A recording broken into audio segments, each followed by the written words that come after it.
Welcome to LBB's Open House. It's a session on how to build brands better. This is brought to you by LBB. I am Suchita. I'm the co-founder of LBB.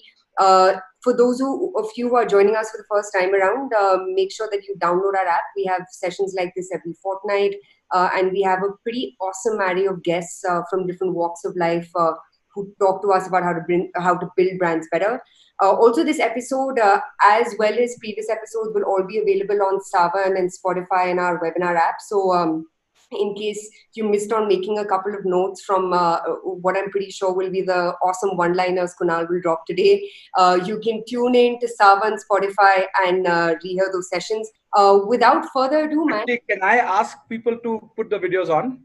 Oh God, Kunal, sure. I might get distracted, but sure. If you guys are okay with that, I would love to see. I hate talking to the screen without people's reactions. Can I request, if you guys are okay, to have your screens on, please? For sure, guys. You awesome. Taken over. Please turn your video on. Wow, this looks like a video recording now. How are you, man? Kunal, how's COVID treating you? Good.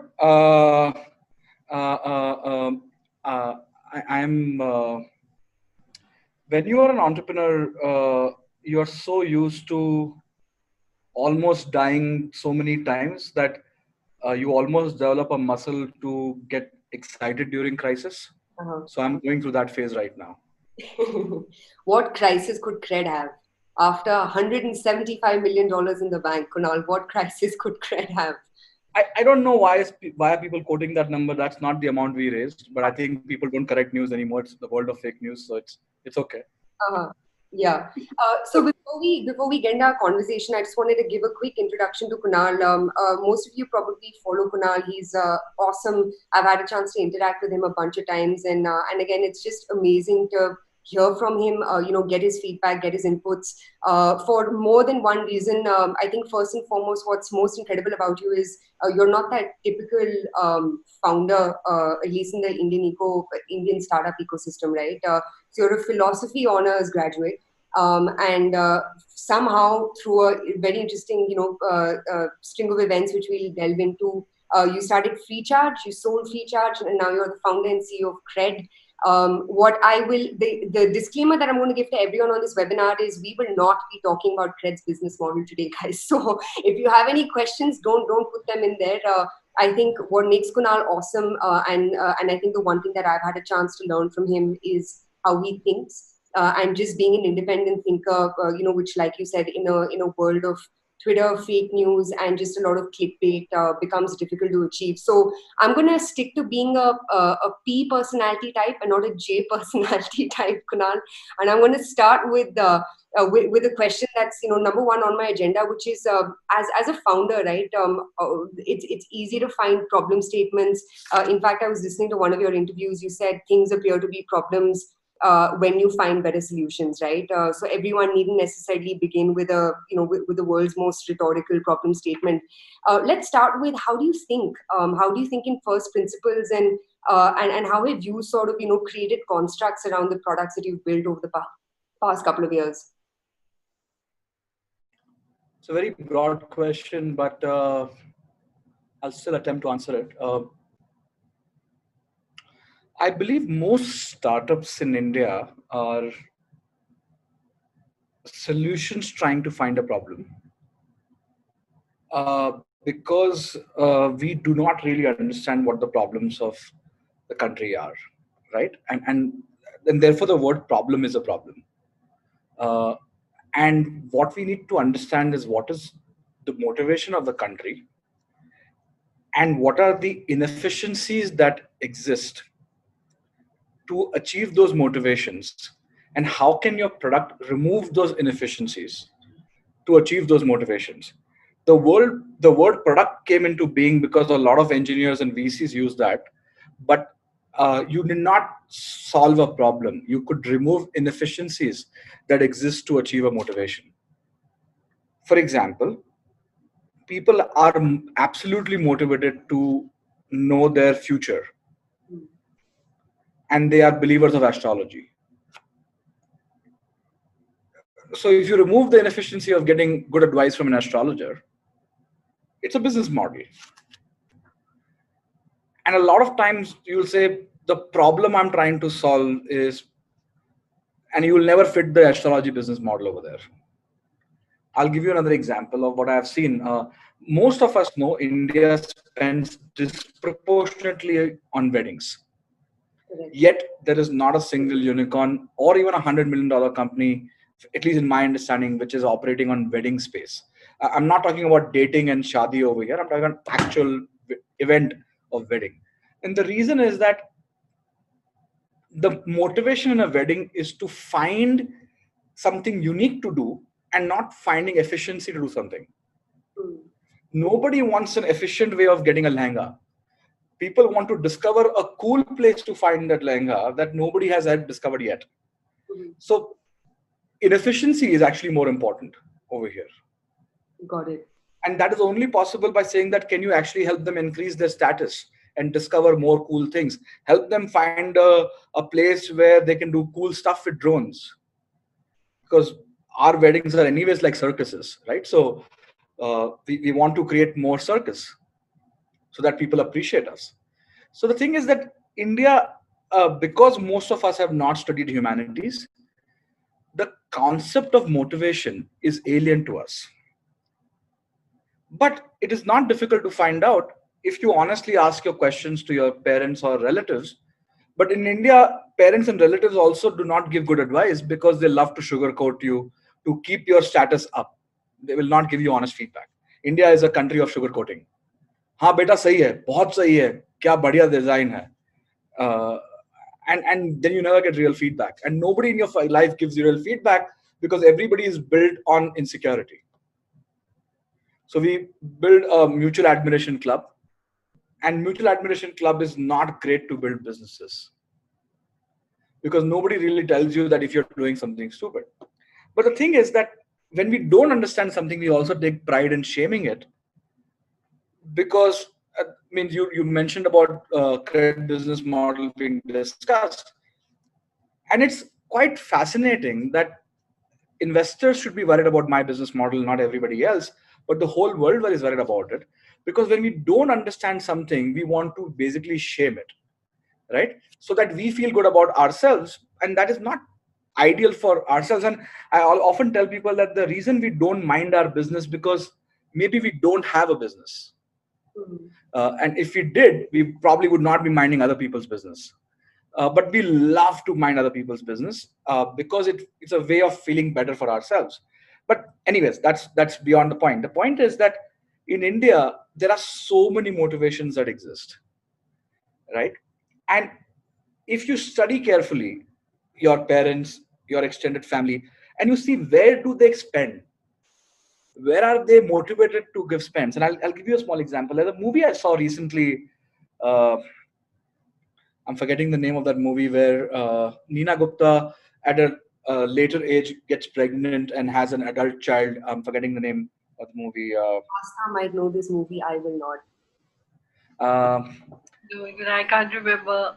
there is a movie. Ayushman Khurrana is in that movie. Oh, Badhai Ho. Badai Ho, yes.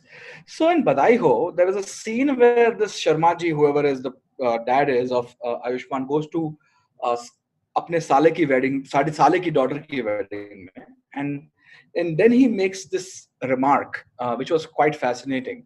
He says, uh, uh, uh, let's say Mr. Sharma ji tells Mr. Verma ji, बहुत बढ़िया decoration किया है. And Verma ji replies, कमाते किसके लिए है? Mm. So basically, the Indian society is all about collect that money and go wipe out on 2 days and 3 days, right? And it's basically an emotional build up till the time you go all out, right? And you go don't calculate cost for your daughter's wedding, for your son's wedding, and so on and so forth. And it's a massive status seeking behavior that we do, and therefore we are penny pinchers. We save money to blow up on that big day. Now that is very fundamentally different from a US society where it sounds absurd that most people run out of budgets for the wedding that honeymoon ke liye paise nahi bachte, right? And a lot of couples take personal loans to go on honeymoons because the person who is getting married wants to show on Instagram that I married somebody nice, and therefore they want to go on Instagram. And a lot of personal loans are about honeymoons, uh, because family ran out of, and family has no interest in promoting a honeymoon, because that increases no status for them, right? So and you have to understand the core motivations on an everyday behavior basis. But unfortunately, we have a country filled with engineers who know how to build dams on rivers of motivation, but there are no skill sets left in the country to know where those rivers exist. So what do we do when we build a dam and there is no river flowing through it? If you do not understand how to detect rivers, you start tweaking the dam. एक काम करता हूँ, ये dam के अंदर और दो feature डालता हूँ, पर रिवर ही नहीं है boss. Instead of detecting rivers, we have built a country of dam builders. And therefore, we are extraordinary dam builders for the whole world. The IT industry is big and all this outsourcing is big, because nobody has been trained in India on how. And I'll tell you what is the biggest problem. A hypocritical society happens when you are not self-aware, right? Self-awareness and motivation is only truly understood when you understand yourself. And most people have not met themselves yet. And I don't know a founder who's successful who has not been through a journey of knowing themselves first, then eventually hope that they understand their customers. So, long answer to your short question, but I hope it made any sense. No, in fact, it's interesting, right? You spoke about how finding your customers' motivation is kind of like step one, right? And like you said, for you to be able to figure out what motivates your customer, you need to have your own head screwed on to that, right? Let's talk a little bit about opportunities. So when you when you think of what the kind of motivations that exist in India or even worldwide, what are the most interesting ones that catch your eye, right? And maybe if you could, before we get into that, if you could talk about application of understanding of these motivations into, say, a CRED, right? So what was the motivation that you saw there, just for the rest of us over here who are trying to practically apply what you just mentioned? So if you could just talk about that, and also maybe we could dig into opportunities. What are the motivational opportunities that exist? So. I talked about rivers of motivation, but not all rivers are big. Correct. Some rivers are small, some rivers are big.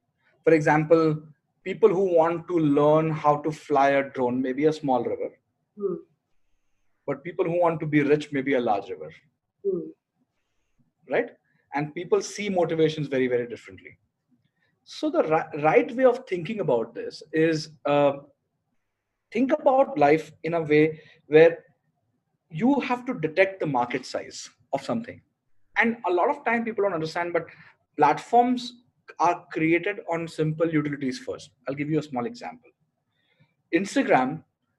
uh, Suchita, do you remember when did you join Instagram? Do you remember a faint idea? How long ago? I think 7 years ago. What was it that time?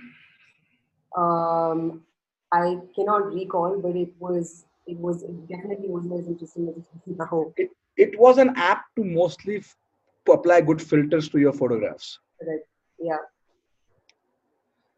And I remember the amount of ridicule Facebook had faced when they bought it for $1 billion. Correct. Who the hell buys a photo filter app for $1 billion? Every platform starts with a simple utility.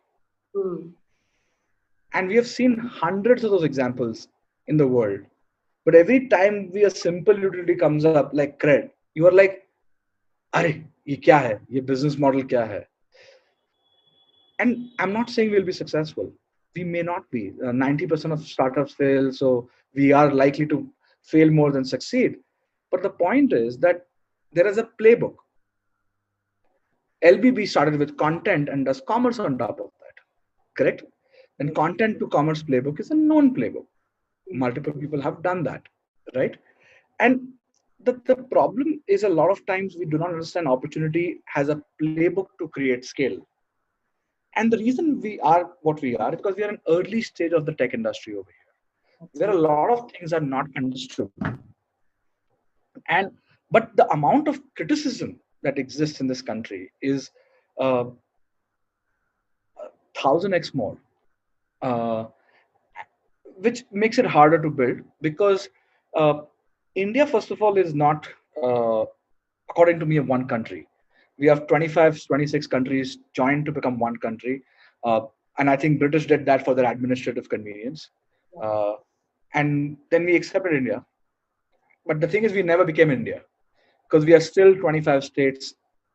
And there's a lot of mistrust. Are ye Guju, are ye Panju, are ye sub South wale? Like we use these words quite easily because we've never become one, because our cuisines are still different, our religions are still different, and although we have tried to have this view of a unified India, we have culturally not become one unless we ban unless we ban marriages within the same state, that you cannot marry somebody from the same state or somebody from the same religion or somebody from the same language speaking.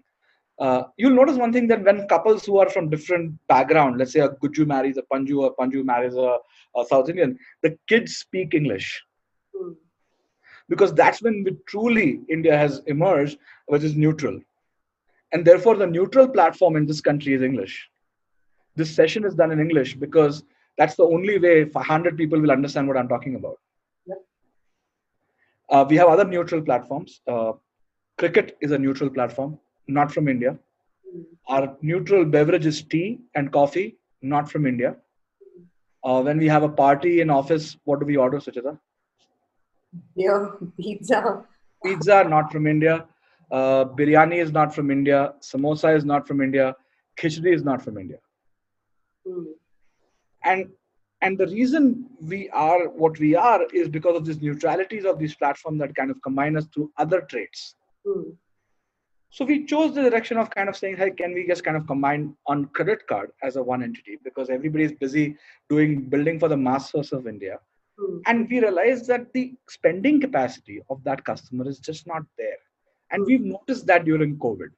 Yeah. Most people are unaware about basic data. I'll give you a small data point. And we've discussed this, Sujata, before. 8% of urban Indian women work. Only 8% have financial independence. That is lower than Pakistan. That is lower than Bangladesh. 60% of urban Bangladeshi women have financial independence. Mm. And we are completely clueless because we live in this bubble which has no data. And if I extrapolate this data for India, we are 22% female participation of labor. Our per capita income cannot grow unless there is dual income in the household, which usually creates 7, 8 jobs. So dual income households have a lot of help, a lot of services they consume, and that creates jobs going forward, right? For example, urban clap works well more in dual income households versus single income households, and these are jobs created. Mm. Now, unless we understand per capita of this country, will not. 92% of Chinese urban women work. 92% versus 8%. Yeah. But our view of these matters are so limited that we tend to just kind of make random remarks all the time about nations, and not realizing that per capita income is a core reason, and therefore our averages hide things more than tell us. Mm.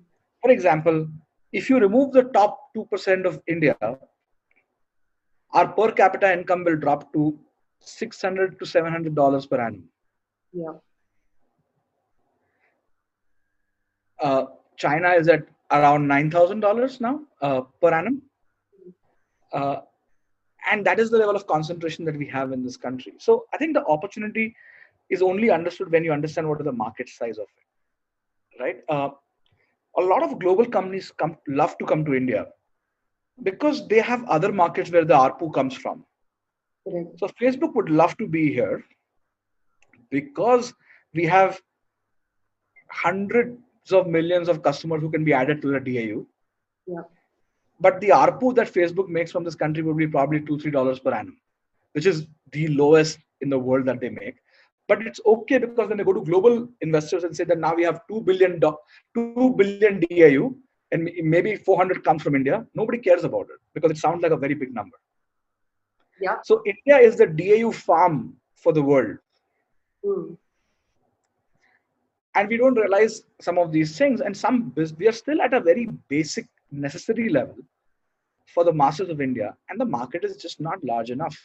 Mm. But I don't think most entrepreneurs do any amount of research on the market sizing Absolutely. or understand what is market sizing. But uh, we love the idea of being entrepreneurs, and I think that is causing a lot of heartburn, a lot of failures, and a lot of toxic environment around entrepreneurship, because anybody who raises $100 million, we use it like a taunt. Mm.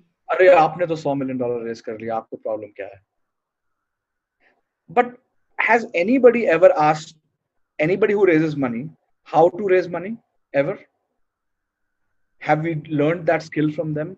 So this country is extraordinary at envying people's possessions and have zero interest in possessing other people's skills. Mm. I don't know why. Mm. For example, if you do a good job of managing to get a lot of DAU and LBB, and I would be, instead of taunting करे हाँ ये 2 million DAU जो LBB बात करते हैं वो सब बकवास है, and that's very common thing for India to say, discounting other people's achievements. And you know what happens because of that? Because of this, global companies win over here. Mm. Because somehow LBB is interested in making jokes about CRED, and CRED is interested in making jokes about LBB. And you know what? Amazon is winning. Mm. Because envy is hyper local. Mm. You envy people who you know, who are like you, who are familiar to you. Suchita, you and I don't envy Elon Musk because it's not hyper local. It is outside our range of envy. Mm.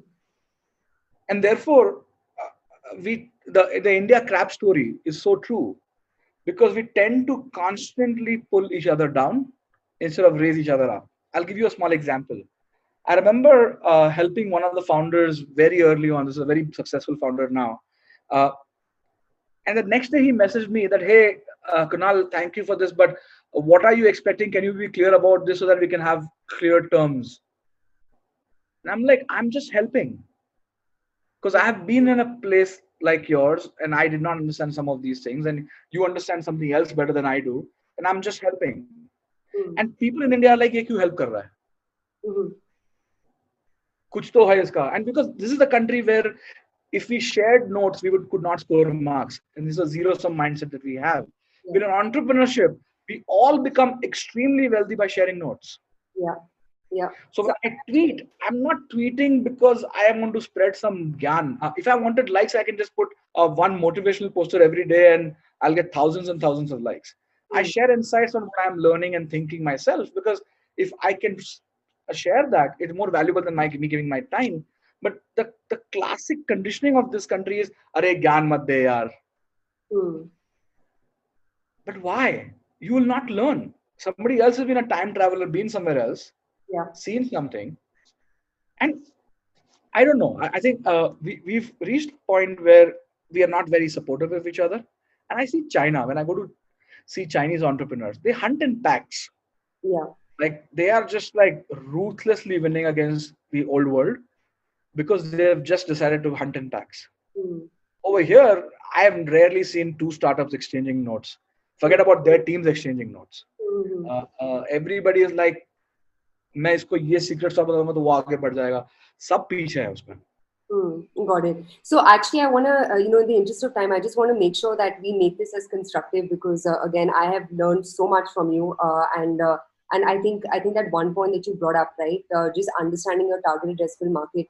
It's so interesting. We have hundreds of thousands of local brands that are recommended on LBB, and it's fascinating because when you ask them what's your TAM, usually they don't know what TAM is, which is totally cool. But then when you ask them to, sort of a deep dive into who's your customer, how much do they earn, you see brands sort of fall back, right? So my question related to exactly that is, when whether it's been free charge or CRED or even the awesome companies that you've invested in, whether it's Gojek or Zilingo, any of these other guys. How have you seen them, their year 0 to 2 right? Because a lot of the policies in year 0 to 2 is just not tracking what your TAM is and not understanding your TAM well enough. So could you talk a little bit about that? Yeah. So I think first is deciding and defining what your TAM is. And sometimes it's okay to not know that when you're starting up. Hmm. But let's say you manage to get first 100 customers. Somehow, uh, your next 10,000 customers will not be too different from the first 100. Hmm. And the next million will not be too different from the first 10,000, and so on and so forth. Got And it. the thing is that early on, it is very important to call these customers, and that luxury of calling is only there initially. I think, remember, Paul Graham mentioned to Airbnb founders that, hey, you are the first 1,000 customers, just call them because you'll never get a chance to meet them or talk to them. And when you speak to them, and the first 100 can come in any way you want. You can hustle, you can do social media posts, you can tell friends and family, it doesn't matter. You get your 100 through 200 through hustle. Hmm. And I think after that, uh, the biggest thing happens is that you realize what the customer is. And I have seen, especially in India, people are delusional about who their customers are. Yeah. Uh, because you have built a brand for people like you do not want to accept that the customers who are actually buying are nowhere close to who you are. And therefore you stay in denial. A lot of time people stay in denial because they thought, okay, I'm making for engineers. But you realize that engineers are using नहीं कर रहे हैं product. Some other set of people are using, SMEs are using this product. I'm just making this random example up. Yeah. And in business you cannot judge the customer. Means let's say the Haldirams in any city is not judging कि कौन आ रहा है, क्या हो रहा है. Hmm. If they don't like it, they can decide to not be in that business. They can say, hey, I do not want to be in this business because it seems that I'm attracting the customers I don't like to serve. I will change my business, Hmm. or I change my city, I'll change my location. But in internet businesses, you will get to know your early customers very easily, right? That's the first point. The second point is about, Question uh, related. sorry. Sorry, could I ask a question related to that? Yeah. You brought up a very valuable point, right? Which is your own mental bias about who your customer is, because with a lot of internet businesses, you may not always get a chance to meet them, right? Are there any? So talking to customers is one, but are there any tactics that you yourself may have used or successful founders use to just get rid of that bias of, I want my customer to look like this and I want the perfect journey ABC XYZ. How have you seen founders change their mind about who their customer is, especially after those 1,000 phone calls have been made? Uh, the beautiful thing about 1,000 phone calls that no entrepreneur really makes is that Mhm. it actually will change you in the first 50 calls itself. Hmm. And I'll tell you why we don't call. The reason we don't call, because we are used to APIs in life. We have used Facebook as an API for growth. We have used AWS to build something and Shopify to build this API and this API. And APIs do not make you a good businessman. The person who will really understand the customer is speaking to them and just asking them, okay, so what will you do with this product? What do you do in life? What is going on? What are your challenges? What could we do better? Hmm. And the beautiful thing about human brain is that we will make connections. We'll find the patterns, Yeah. but you need enough sample sets to find the pattern. The 1,000 calls is an extreme example, but even with 100 calls, I know founders who don't make any calls. Right? No, I saw their profile on social media. No, that's not their real self. When you Hmm. speak to them, they'll tell you. And the good thing about the first 100,000 customers is that they're usually early adopters of new ideas, which Correct. means they are open to new things and they are always enthusiastic to share feedback. Hmm. Always enthusiastic. The next 10,000 customers will not even want to receive your call. Okay, क्यों phone कर रहे हो यार? Hmm. And the next million are, you are not even going to find out who they are. Correct. So the only way you do that is you constantly do this early on. And sometimes people achieve the 1,000 customers in a month's time. Sometimes they achieve that in 5 months, 10 months. Sometimes the people shut down their businesses, start again. Uh, a lot of times, every brand or a business is nothing but an association or a collection of people who've come together either for a common purpose or a common need. And if you find the common thread, you can expand that business. For example, if I'm taking an example of LBB over here, because let's say you are the destination for people to discover. Let's say discover becomes a bigger word then. And then you can suddenly move from product to experiences, Mm. from experience to something else. Because the word that you will think about when you think about LBB is discover. Can I discover these millions of small brands? Can I discover these cool new places to visit? Can I discover something else? And and if LBB somehow curates a discovery based on my taste or my people like me, and this is a cohort of taste Mm. or a cohort of income or cohort of urbanization, whatever that is suddenly start becoming something, and then therefore it becomes commonplace in people's language. अरे यार LB पे देख लेना. Mm. Yeah. And if you really achieve a solid product market fit, Mm. then it becomes a verb, Mm. right? अरे यार Google कर ले. Mm-hmm. We don't realize that Google was not a verb long ago, and it became a verb because it made a certain amount of people come together to seek information, and therefore it just took off. And what I'm trying to say through this is that we can often realize what are people getting out of this by calling them, and many businesses pivot when they truly discover through these calls कि हम actually क्या कर रहे हैं. Mm. Got it. Any examples from your own experience where where you've had to change your mind about your customer basis the calls that you've made? I've had plenty, but anything from your experience? So many times, right? For example, we discovered in CRED that people who have multiple cards love CRED a lot more because it is really a pain to manage due dates of 3 cards. And then I realized exactly that what I realization I had in free charge, that free charge was used more by people who have dual SIM phones, because recharging two SIM cards, which are usually not from the same operator, is hard, and therefore free charge is preferred. And people who have multiple cards is preferred because nobody has 2 cards of the same bank. Mm-hmm. So automatically it became a very cool thing that, oh, all we need is people who have multiple cards because it really makes it better for them. So we focus a lot more on acquiring those customers. I'm not Got it. saying that we stop the 1 card user to come. I'm saying my marketing dollars are not spent on single card users anymore. Mm-hmm. Got it. And that becomes a very powerful tool to understand that, hey, actually, we are not really for affluent. We are more for people who have multiple cards, but they are likely to be affluent Got it. because multiple cards are usually owned by people who are affluent. And therefore, you learn these relations by calling, looking at data, and you constantly build hypothesis, check data. Sometimes check data, build hypothesis. You keep doing this loop multiple times. And any founder that does not do that tend to become uh, a little lost on who their customers are. Yeah. Sometimes what works is that you allow somebody else to look at your business, and sometimes they'll tell you, "अरे ये तो मतलब तुम ये करते हो ना," and it will be hurtful sometimes because they're like, "मैं ये थोड़ी करता हूँ, मैं तो ये करता हूँ," and but what they have summarized is actually a better description of your business. Yes. Yeah. But most founders get offended with that. Mm. But it has a lot of truth in it. There's a beautiful Turkish proverb which says that a guest sees more in 1 hour than a host sees in years.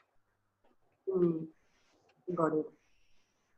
Yeah, they pick up on cues faster. Yeah, they'll summarize your business like this. Yeah, no, absolutely. So and again, maybe not your example, but maybe companies that you mentor, right? How do you create vulnerability as a founder? Because again, most of the people who are on this are entrepreneurs themselves. And I don't know about you, but I think for me, one of my biggest struggles has been being vulnerable around a stranger, right? And not because you have an issue with feedback, but because you don't want your hypothesis to get a gigantic puncture because someone opposite you has spoken truth or whatever, right? How do you create that dialogue with people? You lean on mentors, advisors. What is that framework that you create to help you build better, mental models for your business? It's a very good question. Uh, I told you that startup is a journey of knowing yourself first before you know your customers. And the reason it is a hard one, because you will have a complete breakdown to really knowing that you are not very smart. Every founder goes through that. I don't know a single founder who's not gone to the middle stage of finally finding out that I'm not very smart. And then what do you do after that is the real skill. Many people don't accept that, go back to their shell, and continue to remain smart in their own eyes. Some Hmm. people say, okay, now that it is established I'm not very smart, what do I do now? How do I come out of this zone? Now, when you said that being ready for feedback, one method that really, really works is that you have to assume feedback is a gift, and you have to be extremely greedy for gifts. So, what I do is all the people who troll me on Twitter, I actively DM them and ask them for feedback. Hmm. And most people block their trolls. I actually speak to them. And it's fascinating. Yeah, you Because first 5 minutes they don't accept it. They get scared actually. I have noticed that. I have one troll that I was speaking to recently, and that person said, Kunal, I'm going to screenshot everything that you say over here. I'm like, yeah, sure, but I need feedback. Can you help me with that? And I'm asking him 5 times, can you give me feedback? And he's like, no, I'm going to take this and like put it on everywhere on media. I'll write a blog about this. I said, yeah, sure, but can you give me feedback? Hmm. And they don't understand that you are asking for feedback. uh, and you explain to them and they're like, okay, then क्या यार, आदमी ठीक है, normally आदमी लग रहा है ये. Hmm. And therefore it's not fun to troll anymore. Yeah. But Uh, we tend to ignore people who have strong feedback for us and surround ourselves with people who are mostly sugarcoating to us. And I can tell you very clearly, leaders who have people who please them around them or leaders who have real people around them, you can see the difference between those two leaders. Absolutely. You actually tweeted this really interesting thing recently where you said that, when someone gives you negative feedback, and maybe if they say it in a derogatory way, right, remove the derogatory part out of it and then just look at the statement as is, and analyze that, right? Where does that come from? Because, like you said, obviously with any founder, with anyone running a company, it's very natural to not want to be criticized, right? And like you said, the best ideas come from people, throwing different data points at you. In fact, the one person who I love meeting is Rajan Anandan, because he just makes me feel like shit. But it feels so good because when you leave that conversation, you feel like you're, or Irina Vittal, right? I've met her twice, but you just leave feeling like I have so much more to do, and this is like literally just day one. How have you seen founders create that mindset where you're open to challenging your assumptions, but in a way where your interpretation of that assumption is still unique to you? That's a great question. All the good, all the people who are good at giving you feedback are likely to be very efficient, and efficient people are perceived to be rude. Uh, Can I just pause for a second? Astha, the next time the next time anyone calls me rude, I am going to literally replay this part of what Kunal has said. I Yeah. am Kunal, you've given us like 6 months worth of I told you so with Suchita. uh, uh, and the thing is that, but it has to be two ways. Uh, if you are not able to express back, then it will always feel like it's a one-way street, especially in a work environment. But in a mentor environment, you don't have to give feedback back to Rajan that your this assumption is wrong, this assumption is wrong. So when a lot of people write a lot about CRED, I don't go and correct them. What if my correction will change their viewpoint? Then I will not know what is their viewpoint. So multiple people times when they're writing a blog about CRED, they'll send it to me that Kunal, do you want me to edit anything? I'm like, no, no, no.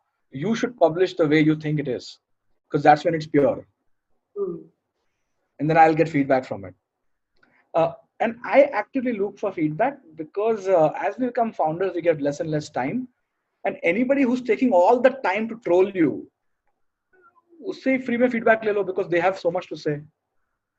Uh, and most people, the genuine trolls, people who are doing trolling to get just popular, they have less feedback for you. But people who are actually hurt by poor product, poor service, had bad experience with the company, then you know, अरे यार ये तो solve ही नहीं किया, and then you say, अरे ये feature तो already है. They are like, oh, I did not know you had this, right? And then you're like, oh shit, I need to make a note. I need to solve this problem by creating this feature to be constantly there and not be missing. It should be visible so that people are not noticing that.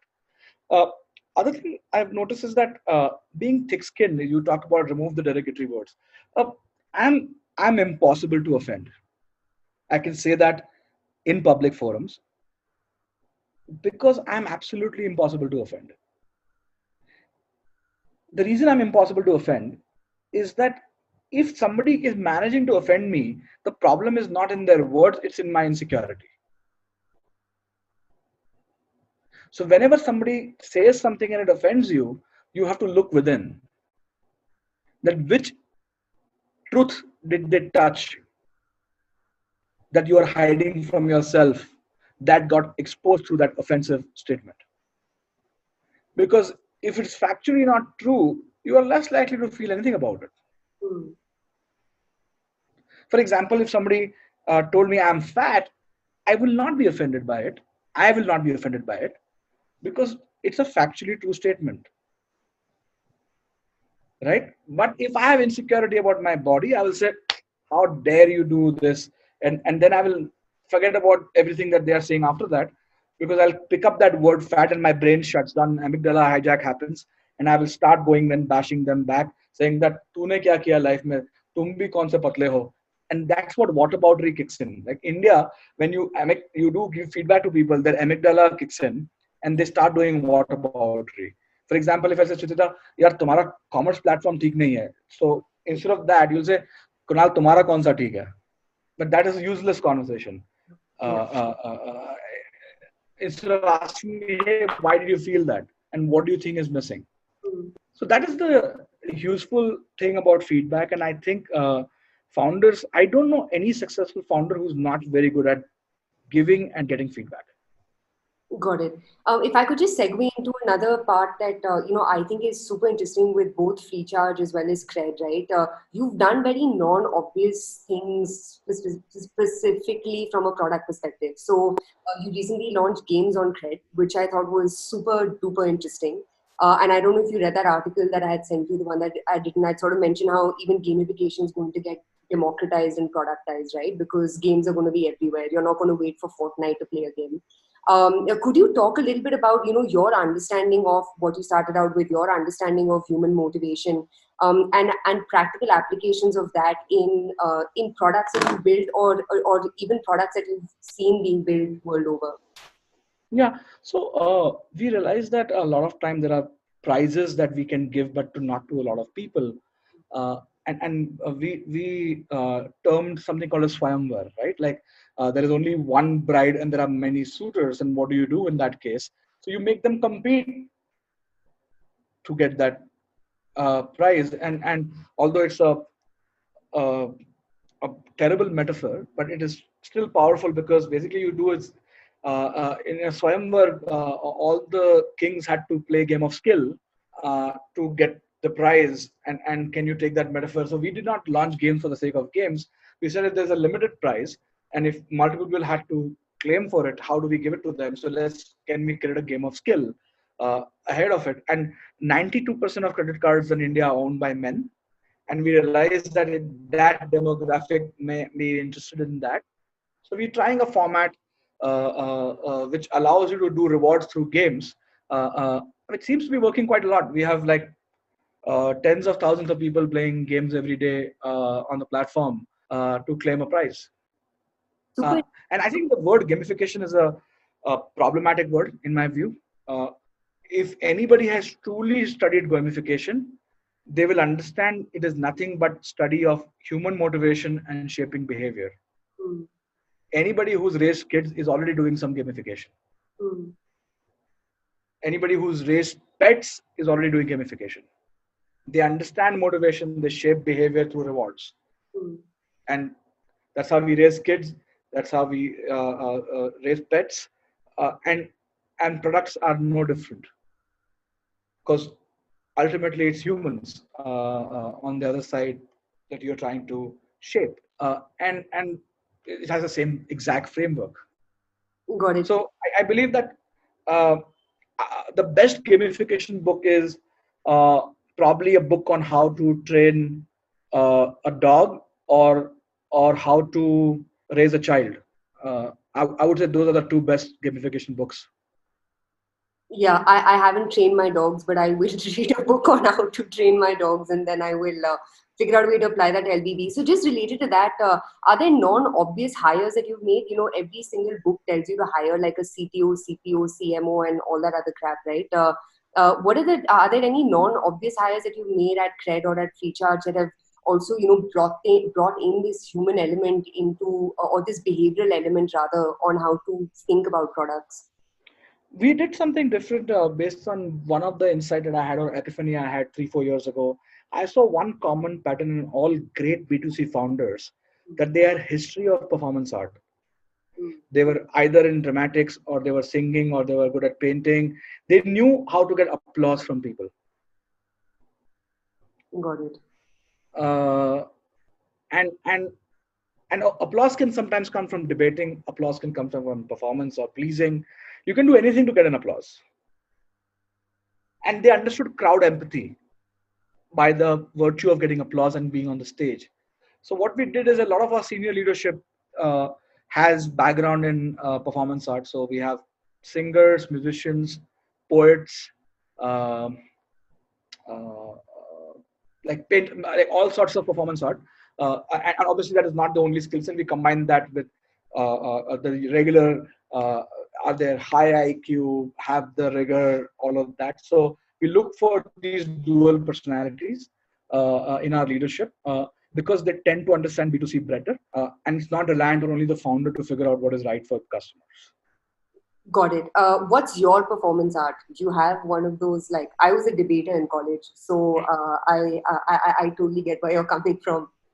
I'm terrible at memorizing things. The reason I tweet is these are my notes, and I store information in my brain in small snippets, because I can't remember full things. And I was terrible at memorizing. So all my school life was finding ways to not study and do every extracurricular activity. So I do not have any specialty in any performance art, but I've done everything from painting to singing to dancing to. I have not missed a single opportunity to not be in the classroom.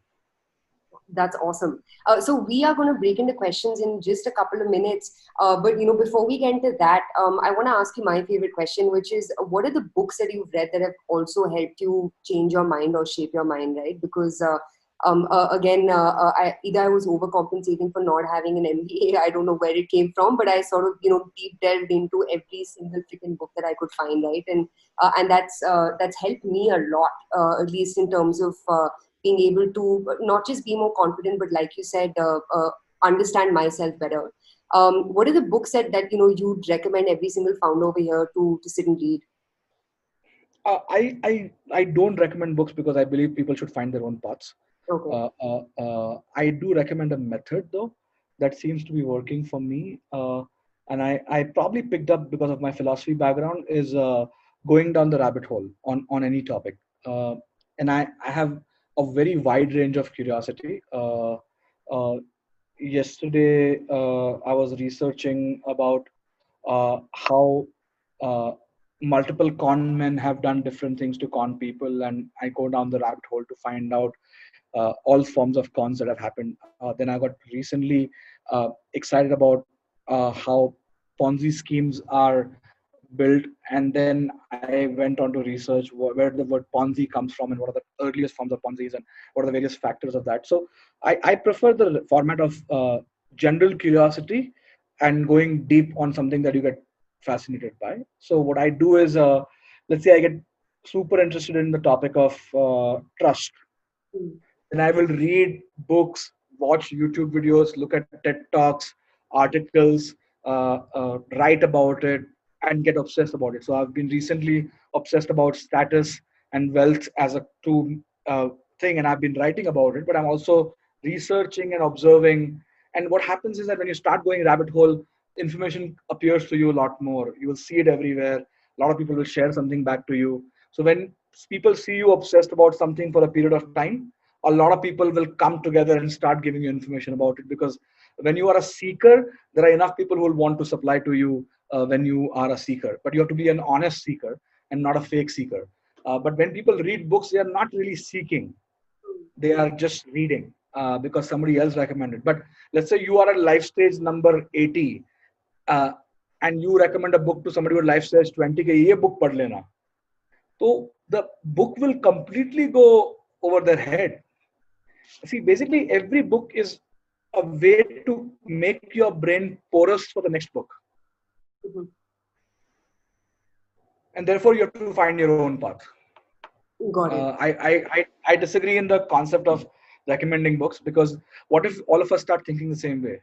That is so terrible. I mean, no one's saying That sounds like religion. no one's saying read the same books. In fact, actually, to the point that you made, I found myself running into the same problem where I just kept reiterating the same thoughts over and over again. And now what I've started doing is I've started reading conflicting authors. Like for It's a great every idea. yeah, no, It's a for every great idea. Gladwell, there's a David Epstein, right? For every Clayton Christensen, there is like there's someone else.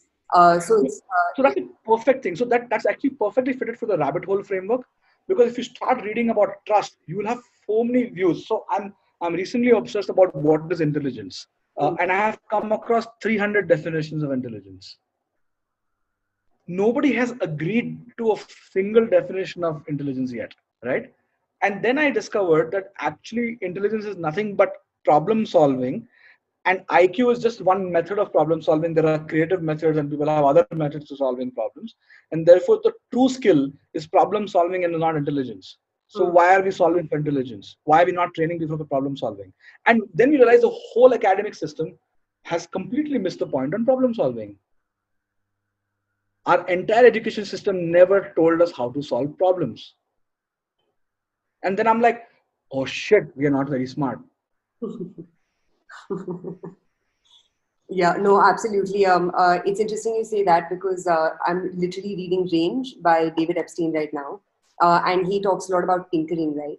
And like you said, I think the beauty about going down a rabbit hole is you just keep tinkering till you get to some version of like your own truth or false, right? Yeah. So that's another thing. There is you never arrive at truth. You are always seeking. Hmm. The word is seeking. The moment you have mm, for example, in India, I often make a joke that the favorite sport of this country is jumping to conclusions, right? And that's not okay. Like, so they'll say, so Kunal, is this right or wrong? How do you answer complex questions with right and wrong and good and bad, right? And we tend to have the notion to ask binary answers to very complex questions. Hmm. And therefore, India is the only country where we had best hero and best villain award. The whole world has best actor award. Yeah. The hero हो कि villain हो, boss बताओ, like, can you solve it for me? And that type of thinking is problematic. I mean, I don't think it's an Indian thing. I think it's just like a human thing where, like you said, it depends on it. It's been what, like 60, 70 years since our independence. It takes time to build in critical thinking, right? It also, I mean, in my opinion, I I think. disagree. We had tons of critical thinking in our ancient books and all of the stuff. Our philosophy is way more advanced. So I've studied Indian philosophy and Western philosophy. I can tell you with all confidence that it feels like we've been through almost all schools of thinking that Westerners came across, right? And it's just that. So I have a view why it disappears every now and then. People who actually discover critical thinking become smart, and smart people have low birth rate, and that I think probably the species gets wiped out, and suddenly we have a world becoming not very smart. And it's probably true. It's probably true. Like every country with higher IQ has low birth rate. Hmm. It's a strong correlation. So maybe smartness results. It's not great for humanity because it just wipes them out. I think this is hands down my favorite part of this conversation because I couldn't agree with you more. But before Astha nudges me to like shut the fuck up, I will quickly switch over to her and ask her to shoot questions. So Kunal, a bunch of obviously a bunch of users have sent in their questions. I'm going to say I don't know about your Twitter trolls, but you have so many fanboys and fangirls. And everyone sent us like quotas of questions, as a part of like the sign up form for this particular session. So there are a bunch of your fanboys and fangirls right here, or at least people willing to challenge you. So Asa, all yours. Should we start shooting questions Kunal's way? Yes, Yes. please. So actually, my favorite one is that come from Stuti. So she pointed out something really interesting, and it's a type A philosophy question, which says, why does the audience prefer giving random feedback on social media and not when the brand asks them for real feedback through SMSs, email, or ratings? Because private criticism does not give you status. I have always believed that the only way you get likes on social media is by being pretty witty or outraged about something. I think criticism on social media, uh, for example, let's say if I really had a feedback as a founder for another founder, let's say Suchita over here, if I tweet about it, what am I really doing? Because every founder is the easiest email address to guess. Yeah. In the only reason we become founders because we can take the first name at our company name and use that as our email address. That's why we become founders, right? And it's the easiest way to reach out to them. But the reason when we tweet and I see founders doing to each other, and that is only because we are not really interested in the feedback giving. We are interested in building a club against a company where we'll say, "Oh, I agree," because hate is much more viral than love, and you will not see people appreciating something on Twitter because it's nobody will give you likes for that because you look weak when you appreciate something. In a status-driven society, appreciating something makes you feel weak.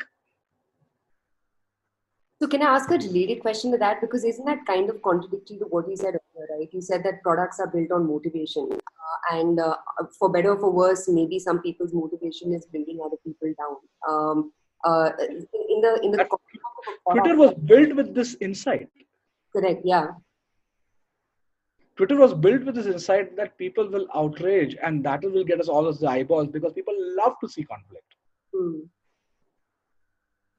If I was responding to every troll, you will have extraordinary time on Twitter. Got Okay. it. Atreya wants to know what startups are you bullish on in the next coming years? I'm not spent time on evaluating startups since I have been building, so I don't know. But my belief is that in India, every product that creates hope or status will beat all the startups that provide utility. In India, we do not give money to people who give utility because actually, let me zoom out. Any nation that has not been through industrial revolution does not value time because we were never paid on an hourly basis. Any society that is not paid on an hourly basis does not value time, does not understand that anybody who helps them save time should be paid. And therefore, it creates a society which we don't pay for convenience. Like the amount of effort we take for saving that 10 rupees extra delivery fee on a food delivery app is extraordinary. Not realizing the time or saving that 150 rupees on a flight ticket by going for looking for offers here and there. Uh, and we will go and give all our money to Sabyasachi. So basically, products that create hope and status will suck all the profit pools in this country. It can be in form of education, astrology, uh, upskilling, 2-day workshops to put on LinkedIn. All of that will make way more money than any product that improves saving your time, because a country that does not value time, therefore we have no successful SaaS businesses in this country. Nobody's valuing the time yet. Okay, Mohit has asked something really interesting. He said, how do you manage transparency of what's happening at the leadership level, whether you're pivoting to a new product or there's funding or there are leadership changes to your employees? We are extremely transparent. All the data, everything is transparent. In fact, even when I have a board meeting, I run the board deck with the entire team, and they see it, every single slide. We believe in extreme transparency, extreme trust. Good news, bad news, any fuck ups, any mistakes, openly talked about, and encourage that from others as well. If there is a sensitive question somebody asks me on DM, I ask them to ask me publicly on my Slack channel so that everybody else can see my answer also. So I do not discourage sensitive questions, and often I tell them I don't know, which is an unusual answer that we don't expect from a founder. But you can say, hey, I don't know, and I don't think it's important for me to think about it, so maybe I'll park it. Got it. Last couple of questions. Jenil says, how can a early stage startup build trust when you have like stalwarts like Tata or Jio in the market, right? How do you as an early age startup build trust?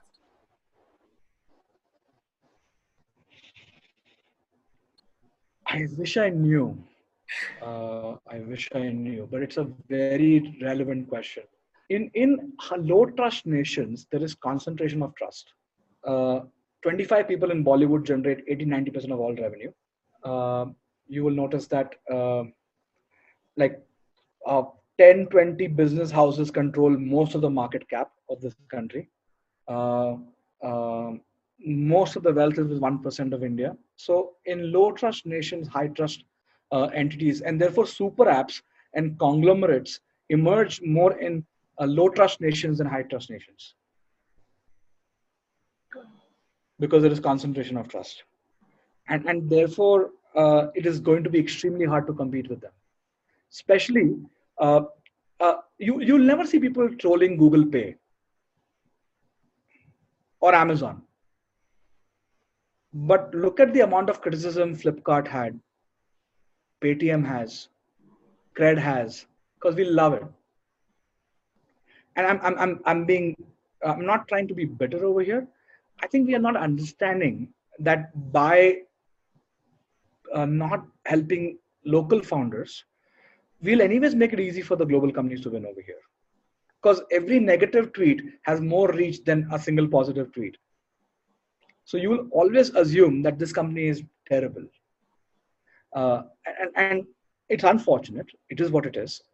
And unless it's an extremely regulated sector, for example, banking, global companies will not win that because it's not allowed to get a license for them. But in open markets, we're going to have a hard time to compete with Jio, Google, Facebook. And it is a beautiful thing. In low trust nations, you will also see a peculiar phenomena of how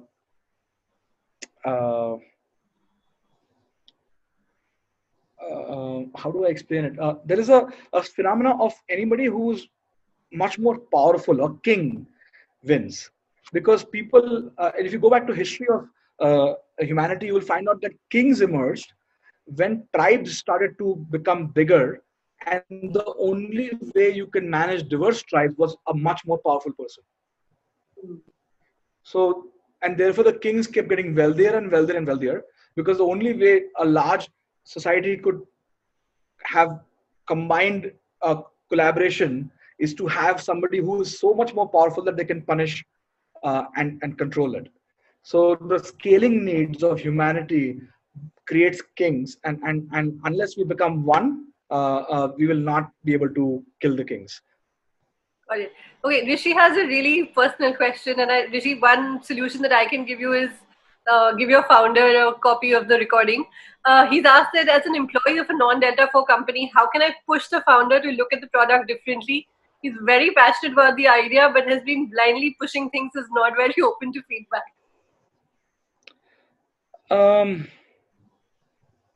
I would say that don't try to fix people who are not ready. It's also one way of minding your own business. Got it. And last one from Pallavi, which says, what is the right time to take your product to the market? Should you build it completely, then go to the market, announce it? I think she just wants to know what stage is right. If you already have a way to get distribution, for example, Kunal Shah was already known, was having following on social media that could take the product live after building it more properly because I knew I had distribution. So my first 50,000 customers came from only my social media, right? But if you have not had distribution of your own before that, then maybe it's a good idea to just go out there quickly and know if you are terrible about your assumptions and do that. So everything is contextual. For example, I don't think Reliance can launch something कि चलो डाल के देखते हैं क्या होता है. Like because they already have the brand and the money, they would rather build a geo and then launch it. And therefore that startup was a $19 billion startup. Got it. Asa, anything else that you want to add? All done. I think that answers most of the questions we got, and people are very excited, Kunal, about all your responses. So Kunal, any parting thoughts, man? And let's make it constructive because I agree with you, which is all of us have to like build each other up and make sure that we all come out of this strong. What's your? I hate this question, but for the sake of asking the question, I will. What's your piece of advice that you give to a young up and coming founder? Um, uh, what's your final sort of take for that house? I would say a few things. First is be in love of being successful. Don't be in love with your idea because 90% chance it's a stupid idea. First time, second time, third time. So be in love with being successful, not being right about your idea. Number one. Number two, I would say is that understand human behavior. Our education system has failed us on that. Our education system has also failed us on history. And unless you learn both of these things, you will not succeed. And all the people who have succeeded have learned this the hard way. So you can start early and don't ask for one book on human behavior. Again, terrible mistake of doing that. Just get interested in that topic and go down the rabbit hole. Start with YouTube videos, start with any book you like, get interested in something. And the third thing I would say is that uh, share your notes. This is not an exam that only 4 people will win. Wealth is not zero sum. And if you don't understand what I'm saying by wealth is not zero sum, please research. When somebody says wealth is not zero sum, what does it mean? And only when you understand that wealth is not zero sum, will become an extremely prosperous society. And we'll all have extraordinary life, extraordinary society around us, with some real problems to deal with versus some of the nonsense that we deal with every now and then. So my request is that share notes. That's awesome, man. Thank you so much, and thank you for sharing all of your notes today. I think the one topic I love talking to you about and even getting your feedback on is just understanding TAM, right? Because I think that's at least one area where I feel I wasted 2 years because I couldn't articulate my addressable market coherently enough. And I think, just the feedback and the inputs that you gave me when we met and even by following you on Twitter, you've done a phenomenal job for all of us founders. And thank you so much for what you do. CRED's going to kill it. We know it. So we're all rooting for you. We're all cheering for you. And yeah, it's going to be awesome. Thank you so much for your time. I appreciate it. For everyone who joined us, thank you so much for being with us, for listening to Kunal, for keeping up with my questions. You can catch this episode on Salwan, Spotify, and on the LBB web app. We have sessions like this every fortnight. In fact, our next session is with Sakshi Chopra, who leads growth investments at Sequoia, and she's made investments in WakeFit, Bira 91, and a couple of other really awesome startups. So we're going to hear from her. And actually, the question I'm going to ask her is how do you raise money, right? Because that's another thing that founders struggle with. So stay tuned. That's going to be 2 weeks from now. Thank you, Kunal. Have a super day and a really good weekend. And I really, really appreciate this. Thank you so much. Bye bye. Bye bye.